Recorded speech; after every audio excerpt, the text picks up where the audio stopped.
Shalom saudara sekalian. Puji Tuhan, kita hari ini bisa beribadah kepada Tuhan. Kita memasuki Minggu Advent yang ketiga ya. Kita berharap semakin banyak orang yang boleh datang untuk menyembah Tuhan.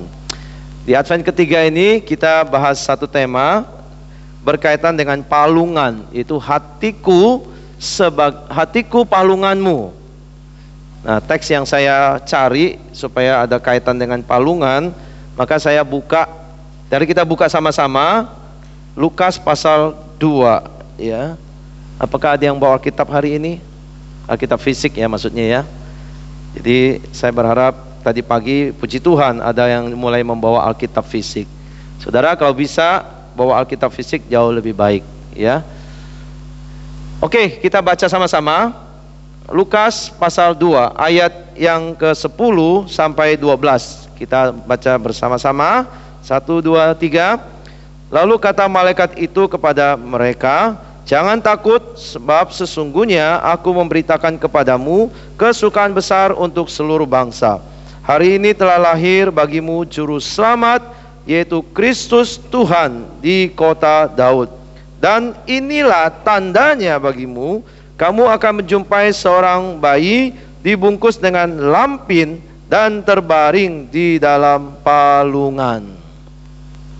Saudara, satu hari seorang anak muda, dia pengen pergi ke satu kota yang belum pernah dia kunjungi sebelumnya.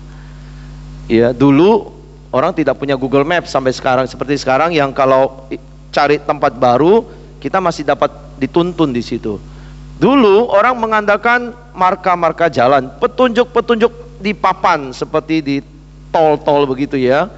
Nah, dia itu mengikuti arah itu ke sana. Ingin menuju ke satu kota harapan di situ. Ya, waktu dia berjalan terus sampai dia menemukan ada petunjuk. Nah, tulisannya 20 km lagi sampai gitu. 20 kilo lagi ya. Oke, ini sudah nggak terlalu jauh lah 20 kilo ya. Dia jalan terus, gas terus. Baru berapa kilometer ya, sekitar mungkin 4-5 kilo. Dia lihat, loh kok udah banyak orang di situ. Apa ini kotanya? Perasaan tadi tulisnya 20 kilo.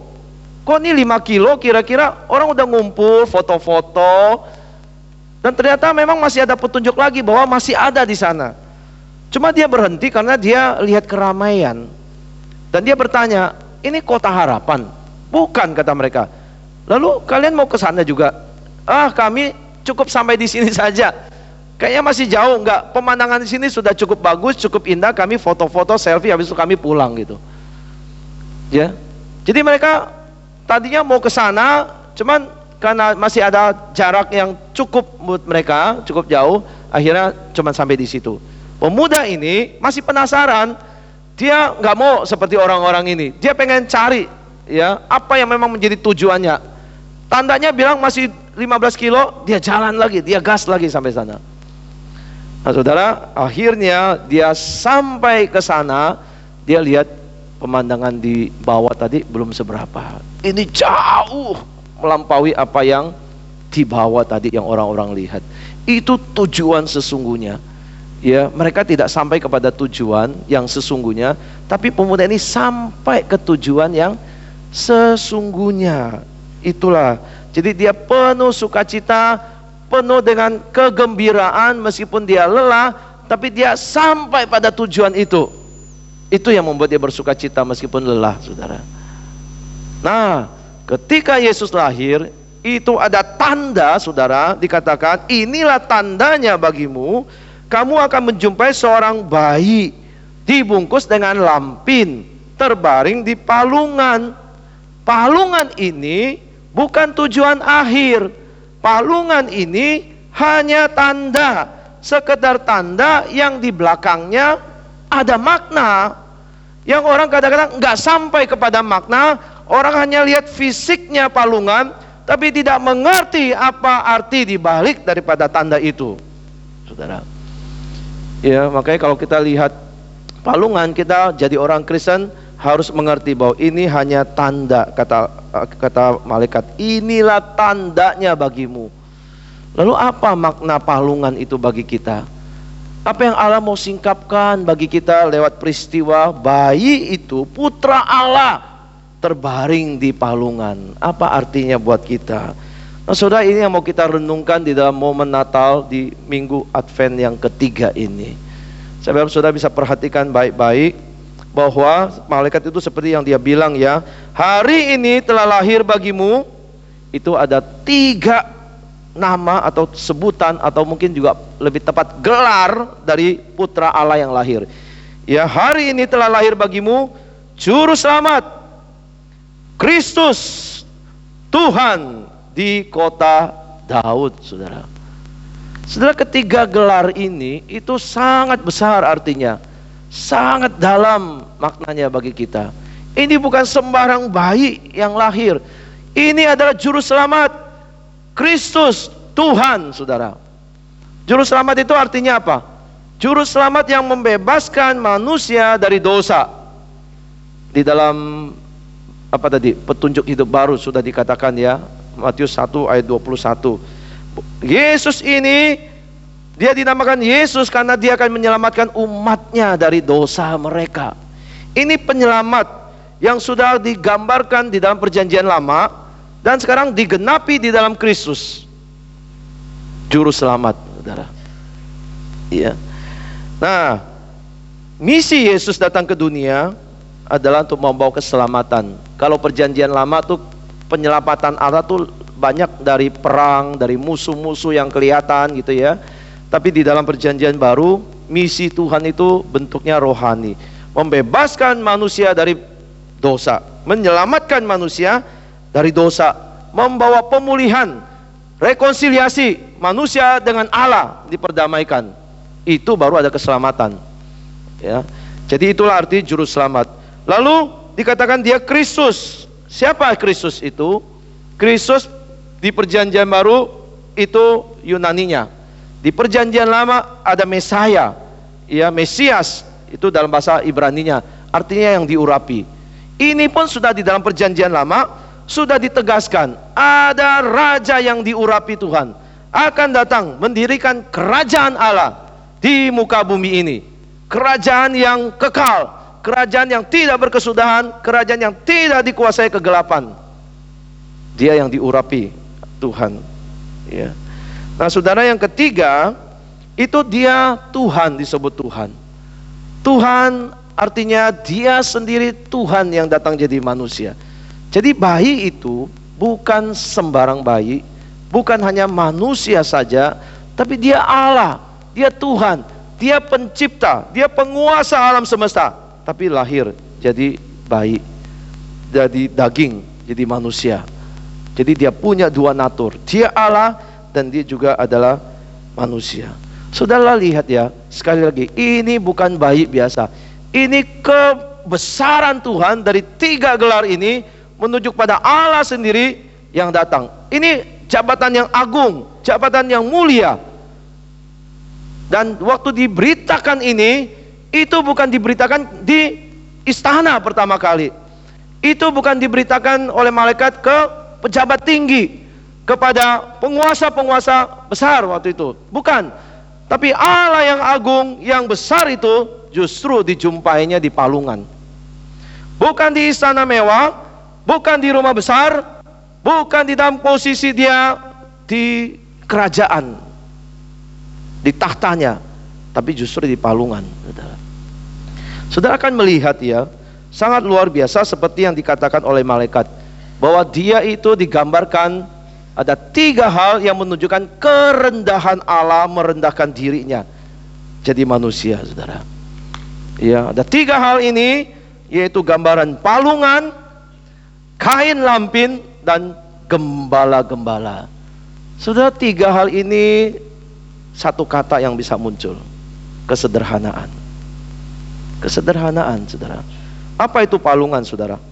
Ya, kamu akan menjumpai seorang bayi dibungkus dengan lampin dan terbaring di dalam palungan. Orang mengerti pada umumnya palungan itu tempat makan binatang. kotor pasti, tempat makanan mungkin tidak pernah dibersihkan, kotor sekali, dan bau sisa makanan itu yang sudah lewat berlalu tuh masih nempel, dan itu sangat buruk sekali. Iya, tapi Palungan juga itu ada satu kebiasaan, biasanya di bayi atau anak domba yang baru lahir itu kadang-kadang ditaruhnya di Palungan itu, saudara.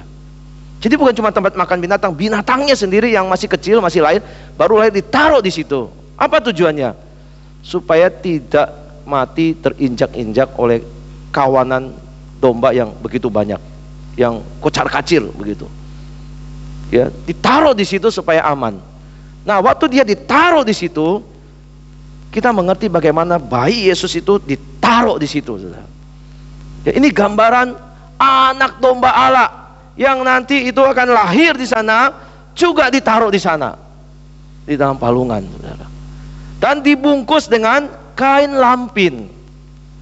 Soalnya kain lampin itu bukan kain yang mahal, itu potongan-potongan kain yang dipakai untuk membungkus, ya, memberikan kehangatan, keamanan, dan tidak terluka karena palungan yang kayunya itu tajam atau apa, itu melindungi supaya tidak ada cacat, tidak ada luka di sana, saudara.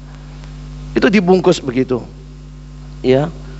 Nah, saudara, dua detail ini saja sudah menggambarkan kesederhanaan yang manusia sendiri tidak pernah alami.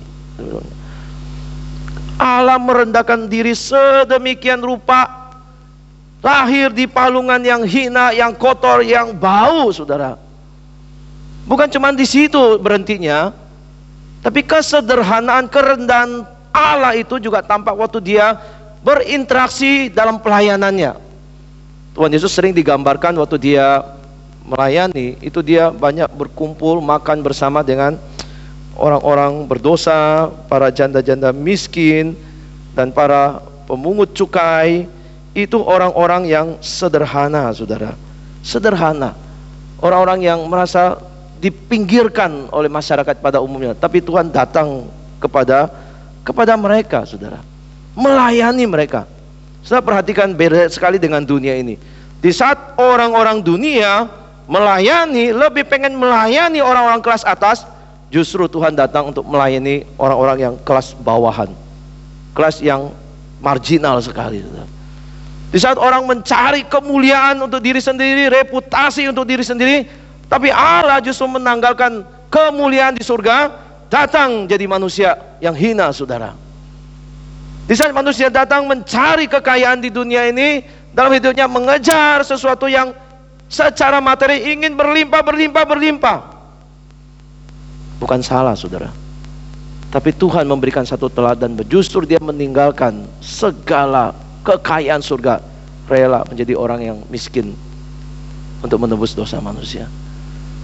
Saudara, kalau kita lihat Tuhan Yesus memberikan teladan yang begitu besar dan sangat berbeda sekali dari dunia ini.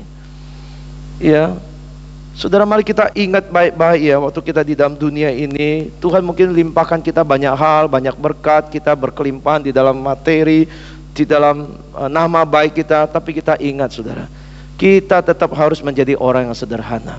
Hati kita tetap harus sederhana di hadapan Tuhan. Hati kita tidak pernah boleh sombong, tidak pernah boleh angkuh, tidak pernah boleh merendahkan orang lain seolah kita lebih tinggi daripada orang lain. Mari pertahankan kesederhanaan. Natal itu sederhana. Yesus lahir di tempat yang hina, tempat yang paling rendah. Mari kita sama-sama jaga kerendahan hati kita di hadapan Tuhan, supaya ini teladan Tuhan itu betul-betul kita hidupi sehari-hari kita.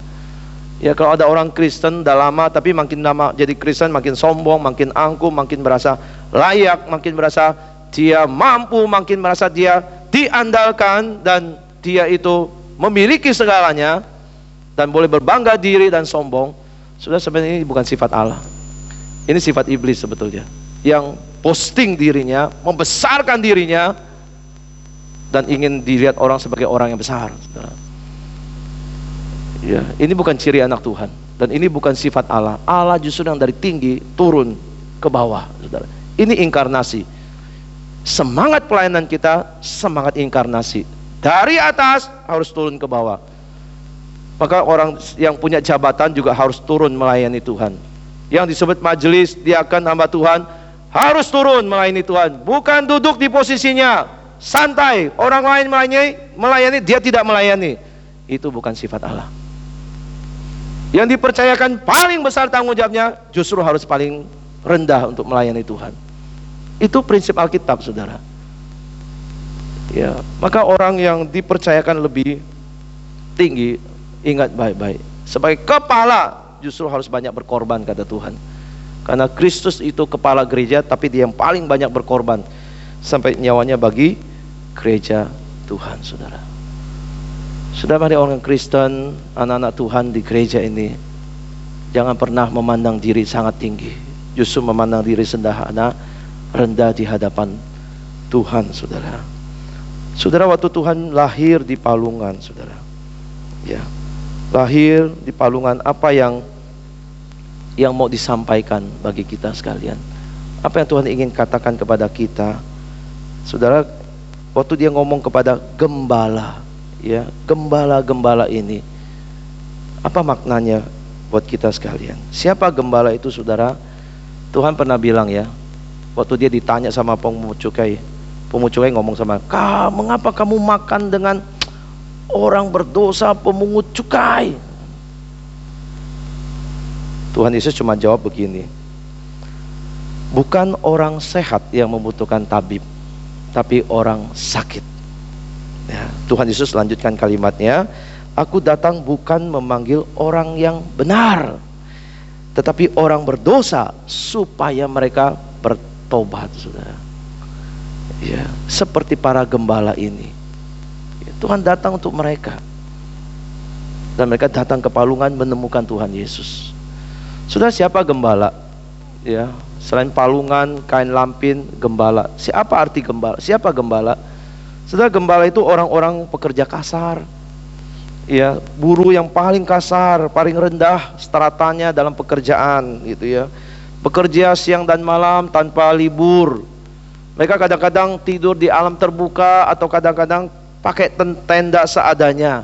Kebanyakan mereka miskin, tidak berpendidikan, ya, dianggap orang-orang bodoh, saudara. Pekerjaan mereka hanya berurusan dengan binatang, menggembalakan kambing-kambing, domba-domba, gitu. Ya. Dan ada fakta yang menarik begini, saudara. Ini kemarin sudah disampaikan di Komisi Wanita.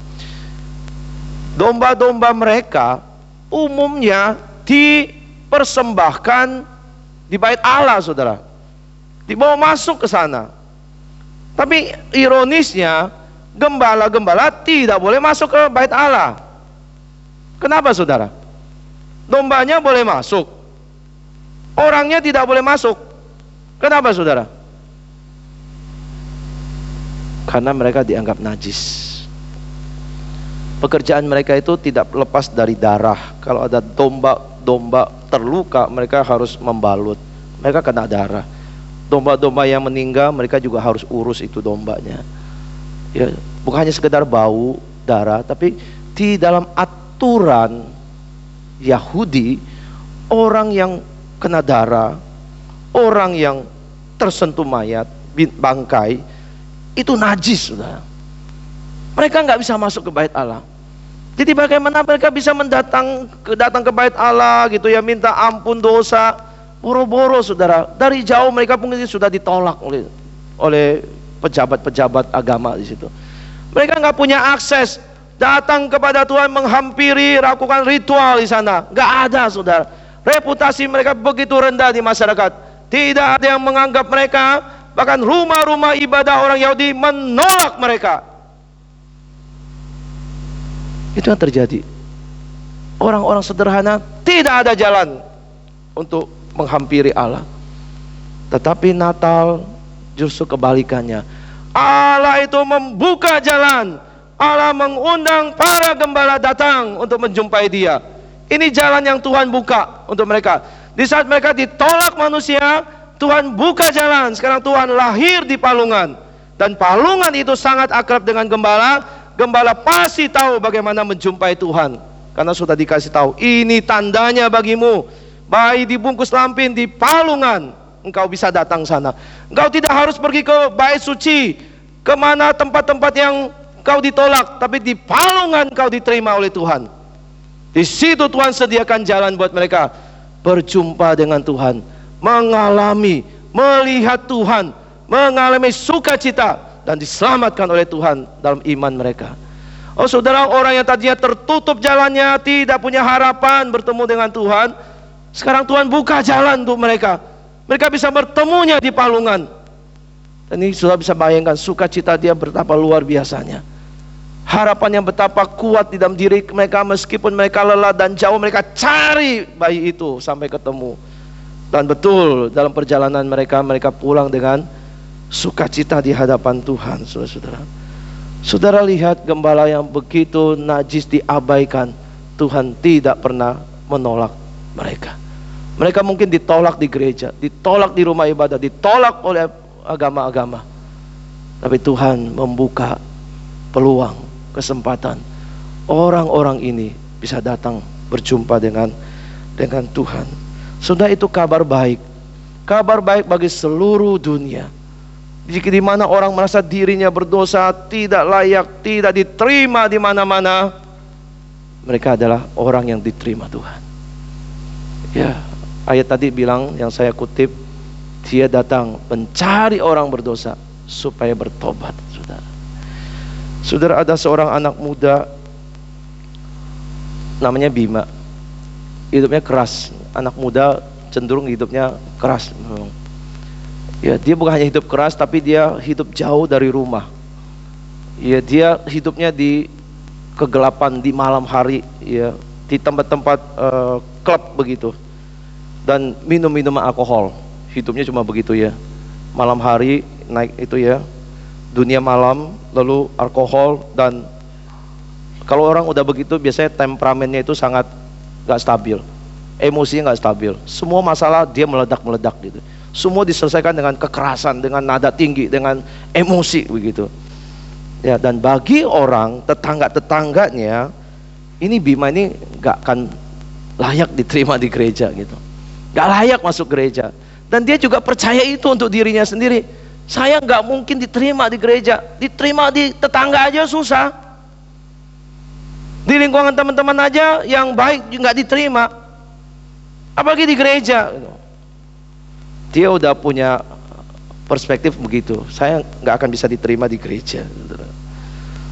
Saudara, orang yang demikian hidupnya itu setiap malam itu pasti dalam frustasi, dalam putus asa, karena hidupnya tidak terisi, begitu kosong. Meskipun dia satu malam dia jalan ya, dia jalan di pinggir. Di bulan Desember itu kan dekorasi Natal sudah banyak, lampu-lampu di jalan sudah banyak gitu. Dia lihat itu terang, semuanya indah, tapi dia tetap ngerasa dirinya kosong. Dalam hatinya tetap hampa, tidak ada sesuatu yang bermakna buat dia. Dia lihat, dia berjalan terus ya, menyusuri jalan. Akhirnya dia sampai di satu lokasi yang ada gerejanya. So kalau lihat kisah ini mirip dengan kisahnya Agustinus loh, yang hidupnya mabuk-mabukan, kumpul kebo, punya perempuan, hidup bersama, punya anak di luar nikah, tinggal bersama gitu ya. Itu kan gelap sekali hidup begitu, buruk sekali. Mana ada orang anggap orang ini layak begitu ya. Tapi satu hari dia juga dengar ada anak-anak ngomong, ya ada suara mengatakan, buka dan bacalah Alkitab. Dia bertobat tuh gara-gara itu. Nah, pemuda ini waktu dia sampai di satu gereja, dia jalan saudara ya, pikiran kosong, hati kosong. Tiba-tiba dia berhenti, menghentikan langkahnya, karena ada satu nyanyian yang keluar dari gedung itu. Anak-anak suaranya, ini seperti suara Davika gitu ya. Anak-anak tuh suaranya sangat angelic voice gitu ya, seperti suara malaikat berkata, di dalam palungan tiada yang lain. Oh saudara, waktu dia dengar kata palungan, saya rasa anak-anak juga tahu palungan itu gambarannya kayak apa tuh sudah tahu. Begitu dengar kata palungan, dia berhenti melangkah, tapi air matanya tidak berhenti mengalir. Dia nangis di situ. Dia langsung mengkaitkan palungan itu dengan hatinya yang kotor. Banyak kotoran, banyak kenajisan, kehinaan, bau, tidak harum hidupnya. Dia bilang, saya terlalu berdosa. Ya, ada penjaga gereja menghampiri dia, tanya kenapa dia menangis. Dia dengan masih terisak-isak, menggelengkan kepala, dan dia berkata, saya terlalu berdosa. Saya terlalu berdosa. Saya kotor, saya hina, saya tidak layak di hadapan Tuhan. Saudara, penjaga gereja cuma bilang begini dengan suara yang lembut dan hangat, Tuhan itu lahir di palungan. Apa artinya? Meskipun hatimu kotor seperti palungan, meskipun hatimu najis, engkau rasa seperti itu, Tuhan yang pernah lahir di palungan yang kotor, Dia mau lahir di hatimu. Oh, saudara, waktu dia dengar gitu, ada satu gairah, ada satu pengharapan. Betul ya, Yesus lahir di palungan, artinya itu ya. Saudara, malam itu dia mengalami satu keterbukaan rohani, kesadaran. Yesus mau menerima dia, mau datang untuk orang-orang seperti dia. Maka di malam itu pertama-tama kalinya dia berdoa di situ, saudara. Dia berdoa dan dia merasa ada kekuatan di dalam hidupnya, saudara. Saudara, inilah anak Allah datang, dan inilah kabar baik buat kita. Allah datang untuk orang-orang yang merasa dirinya tidak layak, dirinya berdosa, dirinya hancur, dirinya putus asa, dirinya tidak ada yang bisa diandalkan lagi. Orang-orang yang merasa ditolak, tidak diterima di keluarga, diterima masyarakat, diterima di sekolah, diterima di tempat pekerjaan. Kabar baiknya, Tuhan menerima orang berdosa. Palungan, kain lampin, dan para gembala. 3 hal ini sudah cukup untuk membuktikan Yesus datang untuk orang-orang seperti ini, saudara. Yesus tidak datang untuk orang yang merasa dirinya benar, merasa dirinya hebat, merasa dirinya jago, merasa dirinya banyak berbuat baik. Tidak, saudara. Celaka orang-orang yang merasa seperti itu. Orang itu lebih dekat kepada kematian. Tapi orang yang merasa dirinya hina, saya tidak punya apa-apa, saya miskin Tuhan, miskin rohani, hati saya bangkrut secara rohani, saya tidak punya apa-apa, saya hanya butuh Tuhan yang menyelamatkan saya. Kabar baik untuk orang-orang demikian, Tuhan datang untuk orang berdosa supaya mereka bertobat. Sudah, ini kabar baik buat kita hari ini. Ya, saya rindu saudara yang ada di ruangan ini, kalau di dalam hatimu belum ada Tuhan, saudara pasti kosong. Sampai saudara terima Tuhan di dalam hatimu. Mungkin kau merasa dirimu kotor, tidak layak Tuhan. Saya berdosa, banyak kejahatan yang saya lakukan. Saya orang emosional, saya orang pikirannya jahat, saya orang yang penuh iri hati. Saudara, meskipun palungan hati saudara seperti itu, Tuhan tetap mau lahir di sana. Dia sudah lahir di palungan 2000 tahun yang lalu. Dia tidak ada masalah, tidak ada keberatan. Dia mau hadir, mau lahir di hati yang kotor sekalipun. Dia mau lahir di sana. Maka biarlah hatimu, seperti apapun keadaannya hari ini, sediakan tempat di hatimu, biar Yesus lahir di sana. Yesus lahir dan memberikan terang, sukacita. Di dalam hidupmu akan ada Tuhan. Saudara, orang yang hatinya kosong, tidak ada Tuhan, saudara mau isi dengan apapun, tetap akan kosong. Saudara mau hibur diri dengan dunia malam, tetap pulang kosong. Seperti Bima, mau isi dengan alkohol gitu ya, tetap saudara akan selesai semua itu berlalu, saudara tetap merasa kosong. Ya. Saudara mau isi dengan apa? Ya, dengan semua materi, saudara juga tidak akan bisa, karena ini masalah rohani, bukan masalah materi. Sampai kalau Tuhan itu hadir di dalam hidupmu, engkau percaya menyerahkan hidupmu, engkau akan merasakan hatimu puas, hatimu penuh dengan sukacita. Adakah hari ini yang belum pernah buka hati terima Tuhan? Maka kalau saudara mendengar ini, buka hatimu, terima Tuhan lahir di hatimu. Berikan hatimu sebagai palungan, Yesus lahir di sana. Saudara yang mau, yang belum bertobat hari ini, ambil keputusan, percaya Yesus, terima Dia di dalam hatimu. Ya, ini kesempatan di momen Natal, saudara mendengar kabar ini, saudara menyadari orang berdosa, saudara butuh anugerah, datang kepada Tuhan, buka hati, percaya Dia. Dan saudara yang sudah mengenal Tuhan selama ini, saya mau ingatkan satu hal lagi dari ayat, dari prinsip firman Tuhan ini. Ya, saudara yang punya hati sudah terisi oleh Tuhan, di dalam palungan hatimu, di tengah-tengah kita itu ada banyak hal-hal di luar tuh seperti sampah. Ya, mungkin hatimu juga merasa masih banyak kotornya. Tuhan akan bersihkan. Ya, di momen Natal sibuk, banyak kegiatan, banyak latihan, banyak acara, banyak hiburan, banyak dekorasi. Tapi ingat sekali lagi, semuanya itu hal-hal dekorasi yang kita lihat di mall, di gereja, di rumah-rumah, setelah itu tidak berkaitan dengan Natal. Ya, Natal itu tentang Yesus Kristus. Gereja hari ini dekorasinya mewah, mall mewah sekali, membuat kita sepertinya melihat Natal itu, harus mewah, harus besar, harus keren. Natal pertama tidak seperti itu. Natal pertama itu hanya ada palungan, hanya ada kain lampin, hanya ada orang miskin di sana. Dan saya mau kita ingat ini sama-sama, saudara. Kita tidak bisa melawan arus ini. Gereja kalau dekor mewah, saudara. Ada gereja yang kalau Natal dekornya tuh 100 juta lebih, saudara. Ada, panggil kontraktor, bikin ini, bukan hanya di panggung, tapi di halaman gereja, di sudut-sudut gereja, itu bisa ratusan juta. Ya, gereja punya duit mungkin bisa itu ya. Meskipun sudah ada di gereja yang terasa mewah, tapi mari kita ingat prinsip Natal yang pertama, kesederhanaan, kerendahan hati. Ya, jangan lupa itu. Meskipun kita di tengah-tengah dunia yang menggiring kita, Natal mesti demikian meriah mewahnya. Natal itu sederhana, Allah merendahkan diri untuk orang-orang berdosa. Jangan fokus kita teralihkan untuk melihat keindahan Natal, tapi tidak melihat keagungan Tuhan yang lahir di palungan, saudara. Ini kan kontras besar ya. Allah yang agung lahir di palungan. Biar kita jaga hati kita, tetap fokus pada Tuhan, tetap merayakan Natal dengan hati yang sederhana, rendah, dan menghayati Tuhan yang lahir di hati kita, menghayati kasih-Nya bagi orang berdosa seperti kita, menghayati kehadirannya yang membawa damai dan sukacita. Bukan ini yang memberi kita sukacita, bukan dekorasi lampu-lampu yang memberikan kita sukacita.